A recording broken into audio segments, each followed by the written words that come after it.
how your first 30 days at Blinkit were. There's no hierarchy where there's a senior product manager, director, PM and all. Recommend to mid-career, early to mid-career folks, because the market is very brutal, but do you recommend resetting like you did? I would say it depends from personal perspective. A lot of people have like very dependent families and all. There are lots of reasons. You get into Blinkit. What was your preparation strategy, if you could touch upon that? So it took me around like a 1 week or something to wrap up the entire process. What's that one insight about Indian consumers that's hit you really hard? The perception for me was that India is a very price sensitive market. Hi everyone, today I'm joined by Piyush Patel, product at Blinkit. He's ex-Techion, MPL, Appraised and IIT Indore, so quite an accomplished guy. So, and in his own words, he's actually the person responsible for the surcharge fee that all of us pay. So welcome Piyush. So glad to have you here, and yeah, thank you so much for doing this. For someone who's hearing about you for the first time, how would you describe what you do at Blinkit, and probably one line so that my mom might understand when she watches this? Sure. So basically at Blinkit, I own the pricing and promotions charter. Okay. So for someone like your mom, whatever prices that she sees on the app and what all kinds of offers that are running on the app, I'm someone from the product who is responsible for all of that. Nice. Do like discount coupons also come in your charter? Yes, discounts come in my charter. Nice, awesome, great. Tell me a little bit more about this, right? I mean, tell me a little bit more about your day to day at Blinkit. How does like a random Tuesday afternoon look like at office? At Blinkit, it's mostly like Blinkit with respect to quick commerce and all. It's mostly into the growth phase. So a lot of like firefighting is going on. So that's how usually the Tuesday mornings start with. If there's some escalations on the promos and some issues which has been going on. So usually a morning stand up with the team where we try to identify if there are any issues that is going on. Next, we jump onto the ongoing initiatives that we are planning on. If there is a already running initiative that we are doing, what are the blockers over there, and any kind of metrics that we wanted to do, what is the next steps that we are actually doing. And that's how the Tuesday mornings usually start for me.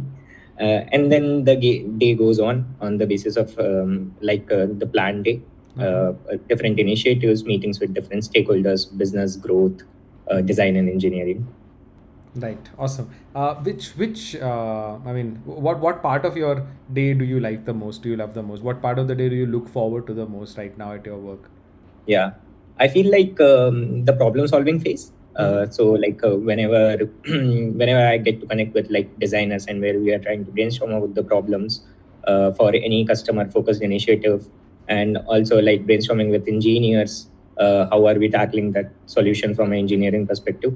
That is like most intriguing part of it, because Blinkit is an app which almost everyone uses. Correct. So it's very exciting to build that product which someone in your family and friends are actually going 100%. To use. So thinking from that perspective, it's quite like fulfilling, I would say. Nice, awesome. I mean, you have had a like stellar career trajectory. IIT Indore, Appraised, MPL, Techion, and now Blinkit. To wrap up this introduction, and then we'll do like a quick rapid fire as well. If you had to pick one moment where you felt that, okay, yeah, your career has clicked, right? When you thought, okay, I get this now. This is the way I'm going to do. I'm going to be a great product manager. What was that moment? I think that was my first job only with Appraise. So when I had joined Appraise was like a very early stage startup. Yeah. I joined as like the 11th member of the team. So we were quite into like a very early stage journey, and the role was not very much defined. It was more kind of a journalist role where I was doing lots of ops work, sales work, also some kind of growth work. The main issue that our team was facing was the sales team, where we are trying to reach out to different recruiters. And what I saw over there as a problem, as our sales team is basically doing the random house work again and again, which was a redundant work. So I thought about like automating it, building a product out of it, and actually genuinely solving the problem for them. And the time that they used to take to reach out to like different clients was close to like, let's say, some 5 to 6 hours a day. And by automating that process, it came out to be around like, let's say 20, 30 minutes. So, and it got Interesting. me very excited that by building a product, I had solved a very clear problem for someone. Myself doing SQL queries or using any no-code tools, I'm building those solutions. Nice, nice, awesome, awesome. And I'm sure because Appraise was into PMing, that would have helped you like go from there. Perfect. So a quick rapid fire to start your introduction. I'll ask you three questions. Don't take too much time. Best Mm. PM you worked with? I think at Techion, my manager, Okay. she was director of product at Techion. Mm-hmm. She was like one of the best PMs I worked with. Awesome. We'll try to get her contact to get her on the podcast as well. Yeah. Best product decision you've seen at Blinkit? Best product decision. So at Blinkit, it's been like fairly new for me, like Mm-hmm. for the last 6 months. Maybe in your career is also fine. Yeah. So I would say like one of the decisions about that we had actually built out a product and we have spent like 6 months down the line, but we scrapped that product because at the end we actually saw that there is no value coming out of it. So like purely based on whether there is a customer value or not, we have decided. Although we have invested so much resources into it, we took the hard call not to put more effort into it. Interesting, interesting. Nice. Finally, one PM cliche you wish could die, could just end. I would say that PM are the CEO of the product. Yeah, I get that. Totally get that. Awesome. Yeah, thanks for that, Piyush. We'll now talk a little bit about your transition story because I'm sure a lot of people would be 2, 3, 4, 5 years before where you are right now.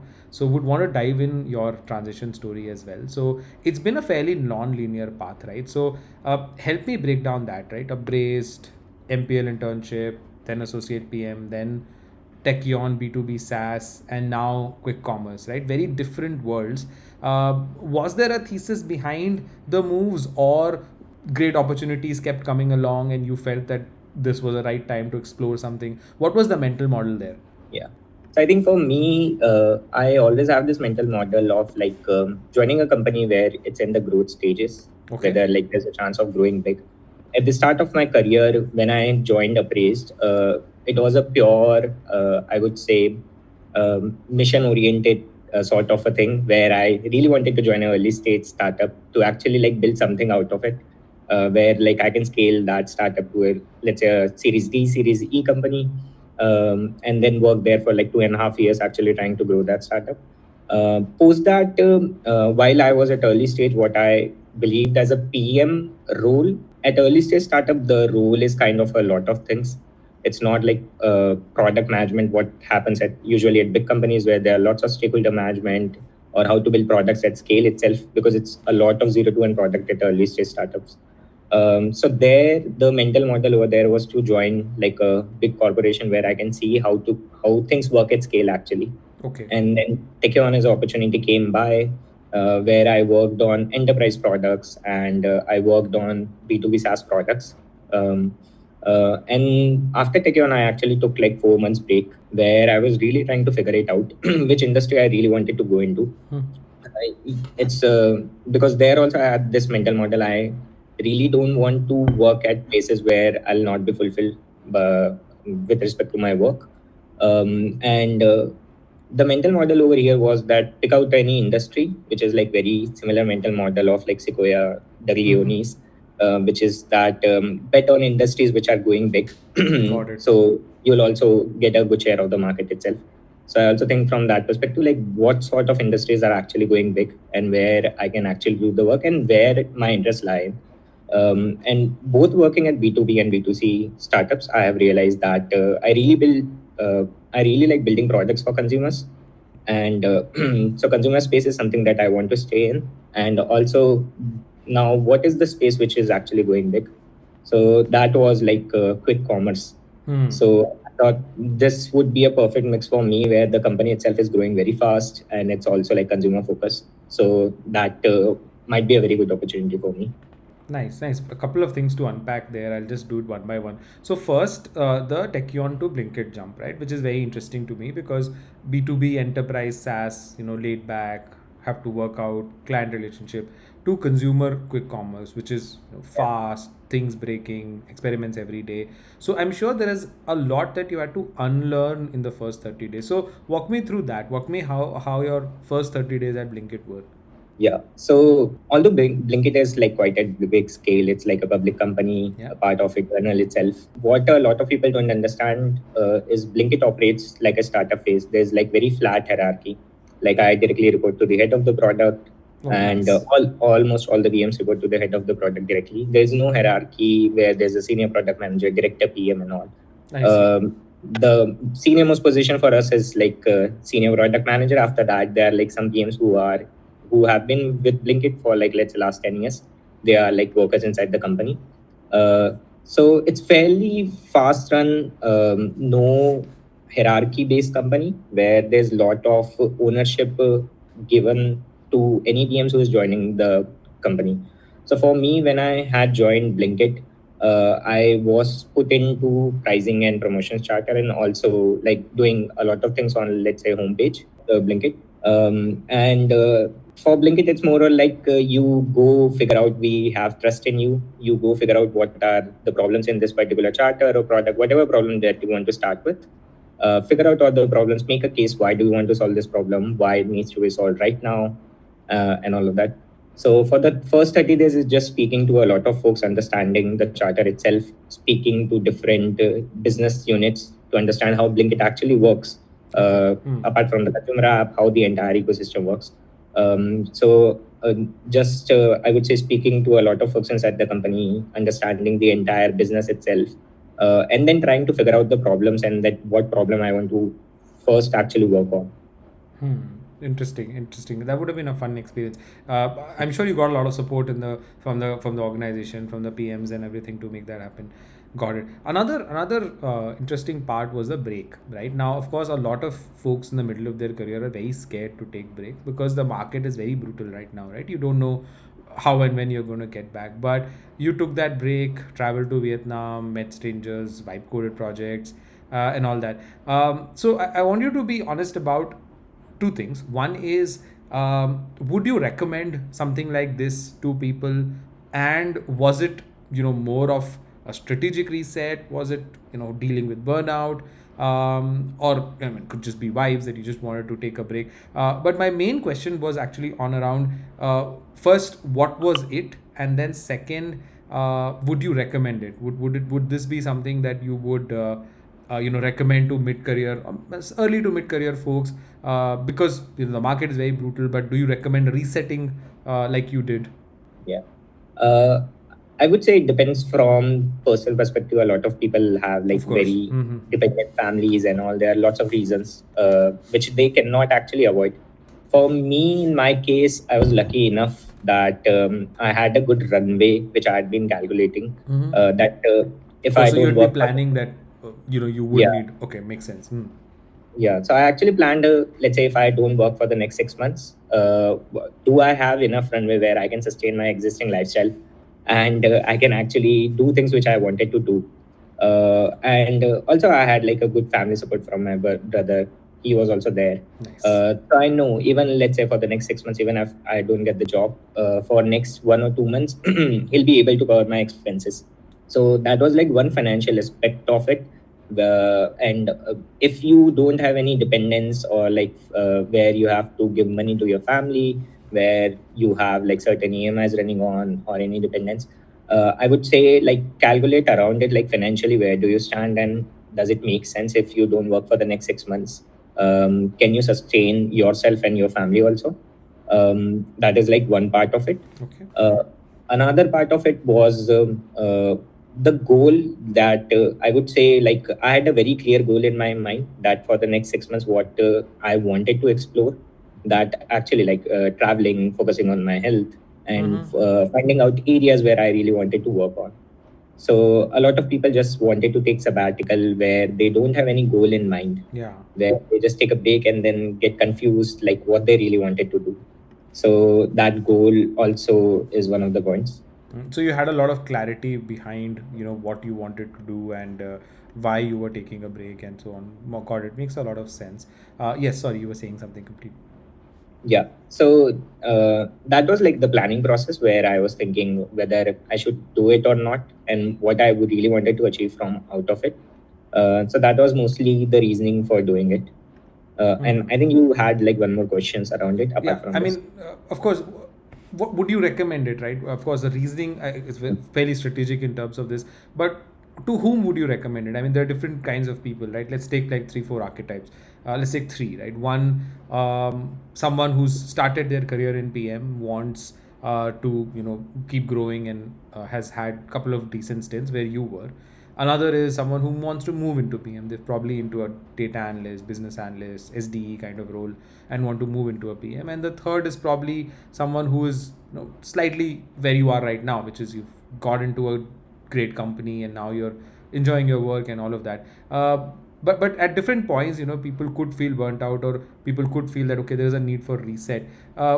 To whom would you recommend this? I mean, would this be something, or maybe a better way to say it is what changed during that break? I mean, what if you were to put a finger on, hey, this is that one thing that would have never happened to me if I hadn't taken the break. What would that be? Yeah. I think if I had not taken the break, I would have continued my journey in Techion itself. So, Okay. like, where clearly a lot of interest for me was figuring out like building products for consumer itself, not building out like B2B products. Like, the scale and the impact was very good. But with respect to like B2B products, you see the impact like 1 year down the line, and you Fair. don't see the immediate impact of your product. You don't get the feedback. The learning process is slightly slower than compared to what happens in a consumer focused company. Yes. So I would Correct. say I would have not found out that if I had not taken that break, because over there my work was great and it was doing very well for me at Techion.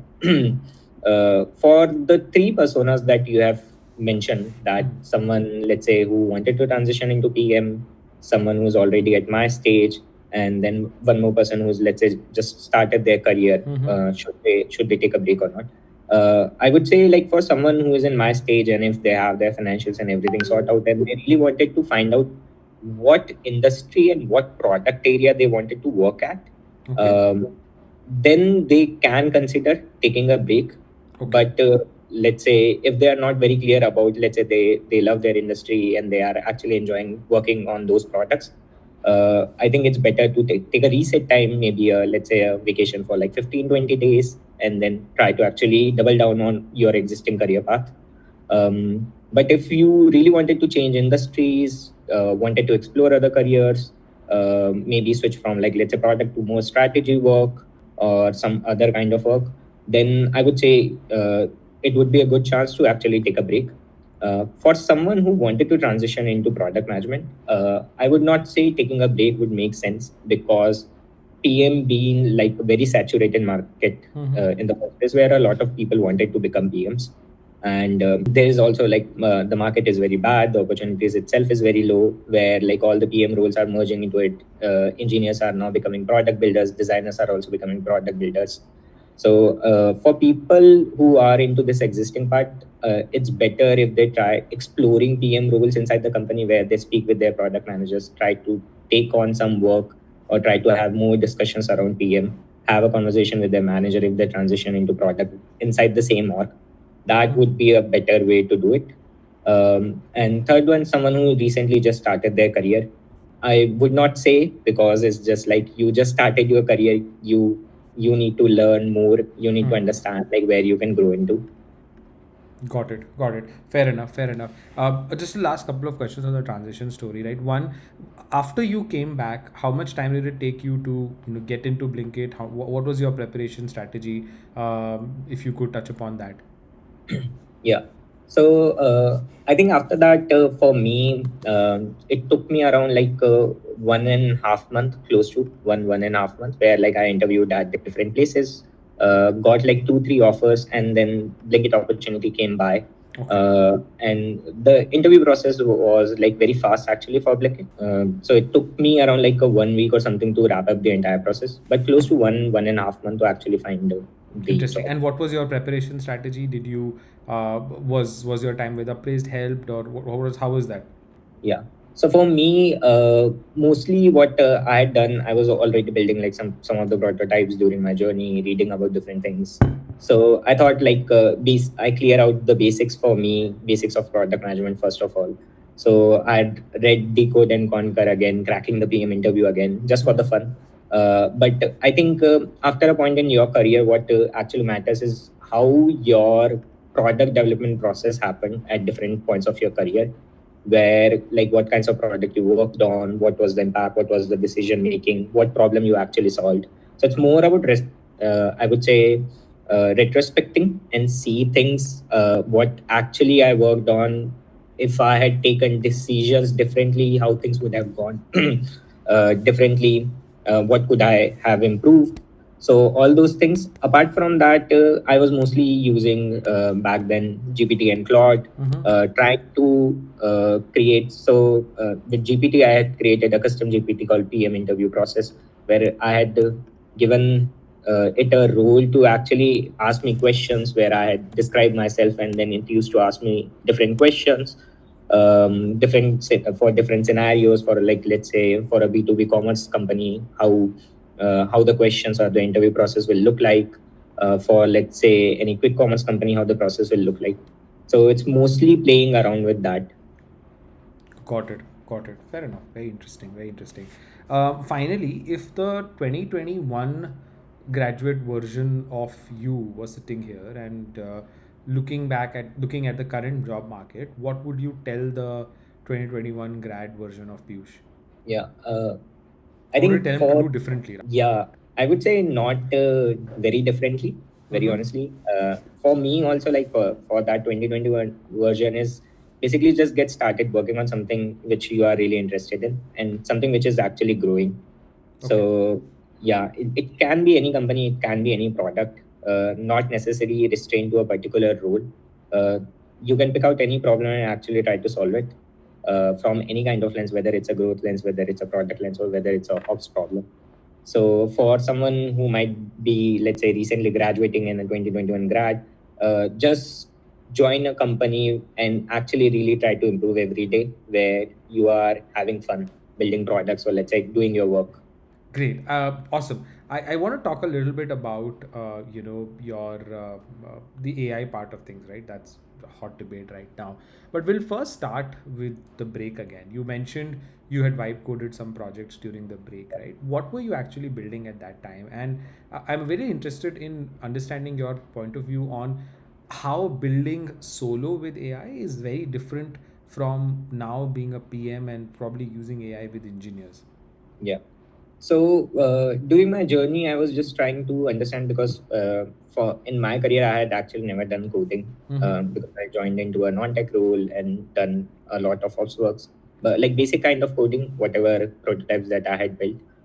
For me, I actually wanted to build small projects where I actually figure out a problem, and then actually build a solution around it. I see. So I was exploring industries, that what is the next problem area that I want to solve for.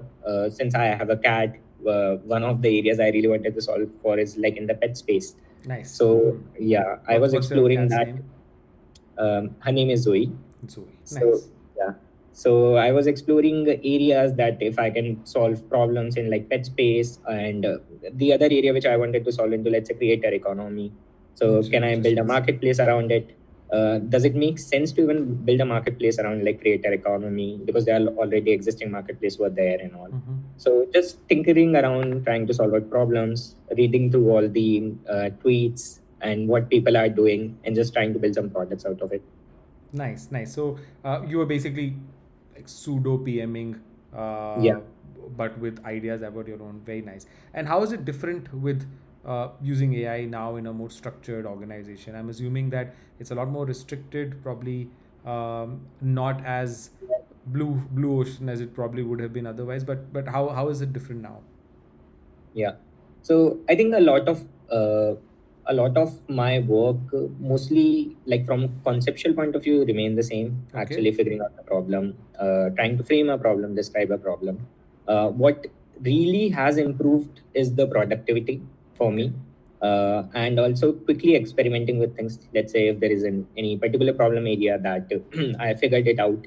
that we really wanted to solve, whether it's on the consumer app or let's say on the internal side of things, uh, I can quickly go ahead and build a prototype, show it to the customers, get a feedback on it, and quickly reiterate again. So that process of validating your hypothesis, which used to take a lot of time earlier, became very fast for us. So for me, and apart from this, the other parts of area is like improving my PRDs, making more structured conversation, whatever the conversation that I am having with different stakeholders, whether it's designers or engineers. So the context building around things, if I had made a particular decision, what was the reason behind it, which usually used to get like lost earlier because you are jumping into different calls, you might miss out on something. So it becomes like very structured, I would say. So operationally, it becomes very fast. From prototyping perspective, it's very quick. You can quickly build out any prototype, show it to the customer, get feedback, quickly reiterate, uh, see, also like give prototypes to people and see if it actually makes sense or not. So Perfect. I would say the one of the major things about being a BM is that building the right product which solves the right problem instead of just building it for the sake of building it. So that become very clear. You can quickly go ahead validate your hypothesis. Nice, nice. What does your AI stack look like right now? Give me like maybe top five tools that you're using every day. Yeah. So for me, Claude Code is like the one that I'm Default. using. It Mm-hmm. usually shifts every 3 months if Mm-hmm. there's some better model. But earlier I started with GPT only. Mm-hmm. And that over the time has evolved because like with prototyping and all, Claude has improved Yeah, yeah. much better than what GPT was doing. So now it's completely around Claude only. And folk and IDs that I use is mostly like VS Code. I And there's see. one more ID which I use is where Mm-hmm. like I maintain all of my documentation. Nice. So yeah, some parts of it are like restricted where I cannot access the files on my computer. So for those, I actually use my personal computer where I create documentations and just build prototypes. Nice, nice. Any other AI tools you'd like to call out? For note taking, Granola works Mm-hmm. best, I would say. Nice. That is like one of the tools that I use. And I think there are lots of tools. You just have to pick out like one which actually makes sense in your scenario. So Claude is the number one which I usually go out to, not like using a lot of tools because everyone has like a specific use case. Yeah, it makes Uh, sense. I think I agree. You need to figure out one tool and then stick with it. And especially Claude is able to do almost everything. In for yeah. most of my work, I'm also dependent on Claude. Now tell me a little bit from Blinkit's context, right? At Blinkit's scale, where is AI? Where do you see AI getting infused properly? Where is it moving the needle? Because for example, for us, it's majorly been internal stuff where needles have been moved, right? But for Blinkit, where is it? Is it customer experience, ops, forecasting, price forecasting, internal tools? Where do you see that? Okay, yeah, AI is actually moving the needle here for us. Yeah. So I feel like the major impact area with respect to AI is on the engineering efficiency. Okay. Like close to I think 40-50% of our code base has been written by AI only now. Oh wow. So yeah, so a lot of engineers are using Claude Code. Entirely, we have a partnership with OpenAI as well. So entirely on the engineering front, a lot of engineers are completely like using AI to write down code. So that efficiency has gone a lot better with Mm-hmm. respect to like demand forecasting, supply chain forecasting as well. For Blinkit, it's really important to see the supply chain, like what kind of products people might be actually buying. So that aspect has also like improved a lot. From customer experience, we already have a platform called Nugget, which is like the Eternals platform that has been part of it. So the entire Nugget space is managed by completely by AI itself. So I think that point is there. We are also integrating like conversational searches where we wanted to make the buying experience more smoother over there. Uh, but on the consumer app, a lot of things are still like very, I would say, taste focused rather than like AI focused. But operationally, it has been really great. Got it. Got it. Got it. Fair enough. That's very interesting. Nice. Now that helps me segue into the next part of where I want to spend some time on is what are you working on at Blinkit right now. Of course, You mentioned that you've been working on pricing and you've been working on that part of the whole thing. And but tell me, what is it that you are? I mean, what's in your charter, right? When you say, of course, you own the pricing, is it working with suppliers to figure out what the right prices is it understanding what is the right price elasticity with the consumers and figuring out what does owning the pricing charter mean? Yeah, sure.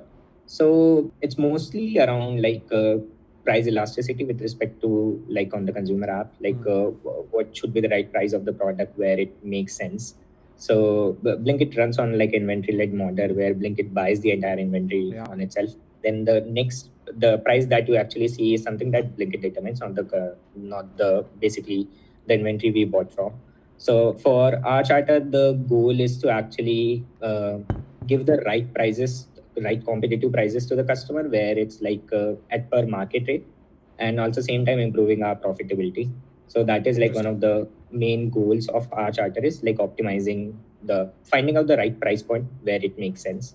So a lot of internal things which is going on with respect to pricing is that what is the right price point that the customer actually would buy that product, where it would make more sense, what are the market rate prices that has been going on.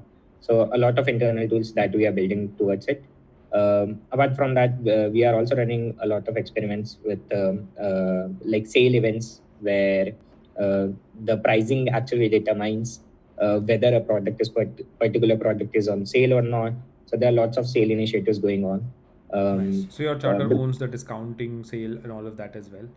Everything. Got it. Got it. Got it. Interesting. Very interesting. And walk me through the decision of making a product's price. Of course, the MRP is there, but then there is elasticity on top of that. There is delivery fee. There is surcharge. There is rain fee. Whatever. How does that work? What is the math there? Yeah. So it depends from category to category, Mm-hmm. I would say. For products, consumable product like your groceries and your milk and all the vegetables and all, it's a slight different decision making process versus, let's say, products which have a high retail margin like fashion, beauty, and other kinds of categories. So the math remains the same, like what is the market price where the customer makes sense, like because there are other competitors which are doing like very heavy discounting with respect to the competition rising in the space itself, because there's now like a lot of entries over there. But at the same time, we don't want to like move our PNL as well. So for us, what matters most is the profitability as well, and at the same time have the right price point where the customer converts. Very The points interesting. that were mentioned about like MRP, SP, and all. So we wanted to check our margin, that for each product, what is the margin or particular category that we are making in, and does it make sense where we are also competitive, and it does not hurt our PNL as well. Interesting. So it's a nice balance, and I'm sure AI plays a lot of role inside. Interesting. Yeah. My final question on what you're working on, which is you've done 0 to 1 ish at Techion, and now you're doing like a really hyper scale product at Blinkit. Which one have you enjoyed the most? I would say Blinkit only because it's like really fast paced. I see. Honestly, Blinkit, the entire industry changes in every 3 months. So whatever you have made 3 months back does not make sense at today. So and it's really at scale. Like things move very fast. The impact that you create, like a very normal change, might have created a lot of impact. Given that our revenue is close to like 20,000 CR. Mm-hmm. So these Yeah. minor changes compound a lot. Of Yeah. So that's why I enjoy more working at Blinkit. Awesome, of course, great. Like now, last couple of sections, but this one really enjoyed doing this. I want to pick a little more about the mental model from Blinkit, right, and what makes it different. It's one of the biggest companies, so successful. What is some of the mental models or principles that you've picked up at Blinkit / Eternal from the leadership? Of course, osmosis works really well in these situations. So, what do you think differentiates them? I mean, why is it growing, or why is it doing so well compared to every other company? It's killing it right now. So what have you observed there? What's some of the mental models that you would want to talk about? Yeah. So I think a lot of time, like I've seen a lot of podcasts where people say, a lot of companies where like we are user focused, we are user focused. I think what really happens at Blinkit is actually they are like user focused. It's not just for the sake of it. Mm-hmm. Anything which is not in favor of customer experience, we don't do it. So we really, really care about whether it's the right thing for the customer or not. Whether, let's say, if it's our service fault, we immediately give out the reference to the customer, because we don't want to lose that customer. We don't initiate things which have no value for the customer if it's just from purely from the business sense perspective. So a lot of ad monetizations and all, we could have gotten a quick money out of it, but we don't do it because we believe it will not create any customer value for the customer, for Blinkit customer base. Interesting. So that customer obsession is something that we really care about. That's why I think, like with respect to any other quick commerce company, whenever someone thinks about Blinkit, they think about reliability. So let's say if there is any high purchase product that you wanted to do, your first choice would be around Blinkit because it's more reliable. The time that we promise to deliver a product is, in 98% of the cases, we actually deliver around the same time. So there is, and it's not something that has been, let's say, built in a year or something. It has been like a process that we have like built over the time, where we consistently focused on the customer, maintaining that customer experience, and then actually delivering it. So I think in the rooms also now, when I came for the first time, I was thinking from this business lens Mm-hmm. that from business perspective, it makes sense and all of that, where I had gotten a pushback from the team itself that it's not right for the user and we will not go ahead until it's the right choice for the user. So where actually now I become the strongest advocate for the user. If it's not right for the users, we are not going to do it. Amazing. I was reading a Binder's book, and he mentioned speed as a feature, and he's talked Yeah. about that in his podcast as well. From your lens, when you're inside Blinkit, what does it mean operationally, right? How does speed being a feature of the company look like from the inside? Yeah. So I think, and as I told earlier, also like everything moves very fast at Yeah. Blinkit. Hmm. And that's our motto also. So basically, all the teams, everyone have like a very high sense of ownership. Like this is kind of a culture that eternal employees have actually. Even if you have read Dipinder's book as well, Mm-hmm. where he says culture eats strategy for breakfast. Yeah. So yeah, so basically it's a culture of high ownership where like everyone has like a very high ownership. Everyone has the trust in their counterpart, like the other person, whatever they are doing right for the company or for the customer itself.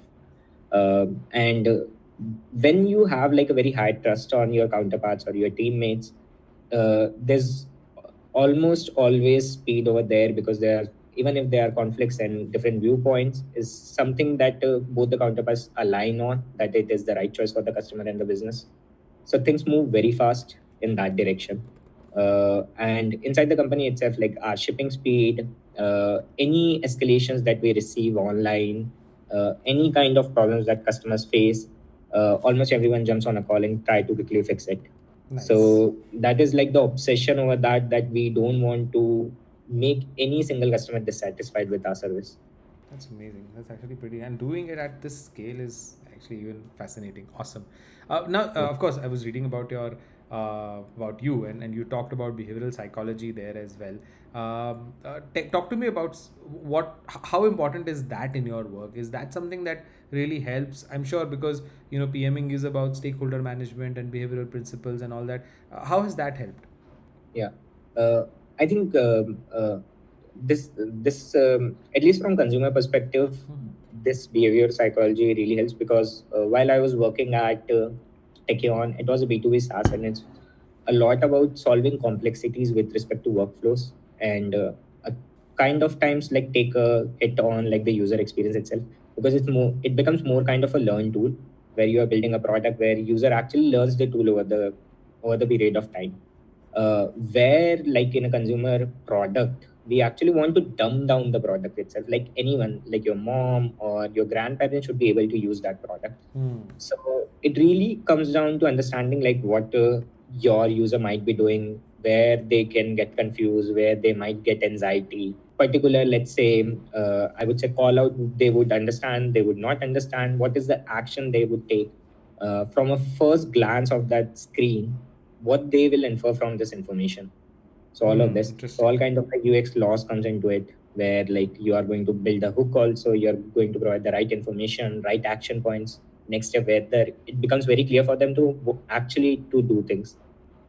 That's amazing. And finally, while you're working with Blinkit in general, what's that one insight about Indian consumers that's hit you really hard? I mean, you've that's taken you back. That this is very interesting. And I was actually once again referring to Albinder's book again. He mentions about what he learned about delivery personnels in that book, right? Which is why certain people who are migrants would want to behave in a certain way regarding their jobs, when they would want to turn up, why government jobs are important for them and all that. But has there been an insight that you've come across with Indian consumers as well?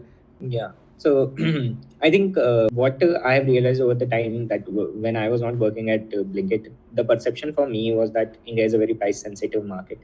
Uh, while it has been a price sensitive market, what I have actually seen customers actually pay for convenience as well. So like this is kind of a shift which is happening over here, where a lot of customers are actually price sensitive in nature, but convenience is something that they are actually paying it for as well. So people are paying for surcharges and higher delivery fees as well because they really value convenience as well.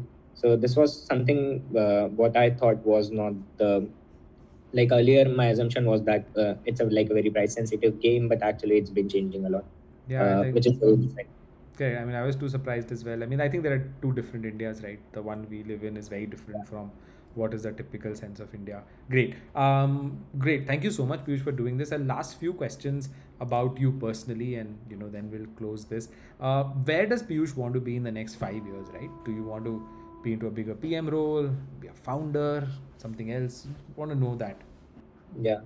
I think for me, the thought process always changed when had joined a place. It was about like becoming a founder or something. And I was like at the very early of my career also. Mm-hmm. But for me, what's more important is actually building something meaningful and impactful at the end of the day, and building things at scale where I can actually do my most learning.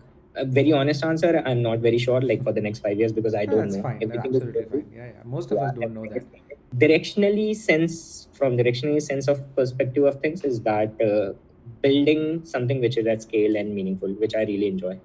Got it. uh, Perfect. yeah, it could be a founder role, maybe a business strategy role, or maybe a product role itself. Nice. Awesome. If there was a book, podcast, or person recommendation that you have for PMs and aspiring PMs that listen to this, what would that be? Yeah, I think like from book perspective, this really good book which I actually every time I take a hit, let's say where I feel like that I'm not performing my best, it's a book called Mindset. So you can actually Yeah. anyone who feels that they a lot of times in PM roles you feel the imposter syndrome, where you feel like this is not the right job for me, or I'm making a lot of mistakes over here, or maybe this is not the right career for me. So I think it's always about the growth mindset, where like you pick on the things where you can actually improve on, double down on your strengths, and actually try to grow, have those learnings. So that book really helped me. So anyone who is like confused in their career or really wanted to, let's say, grow out, that is the book I will recommend. Awesome. Perfect. And then if someone wants to reach you after this podcast, where should they go? Probably LinkedIn, but you can tell us. And then what should they not DM you about? Because I'm sure you might get a few after this. Yeah, so they can reach out to my LinkedIn. I'll also drop an email. They can send an email to my personal email, and please don't reach out to me asking for discounts because that is something I can't do. Awesome, awesome. Thank you so much, Piyush, for doing this. I think this was a lot of fun. Got a lot of insights, and I'm sure people watching would have loved it as well. So thank you so much for doing this. Thank you, Malay.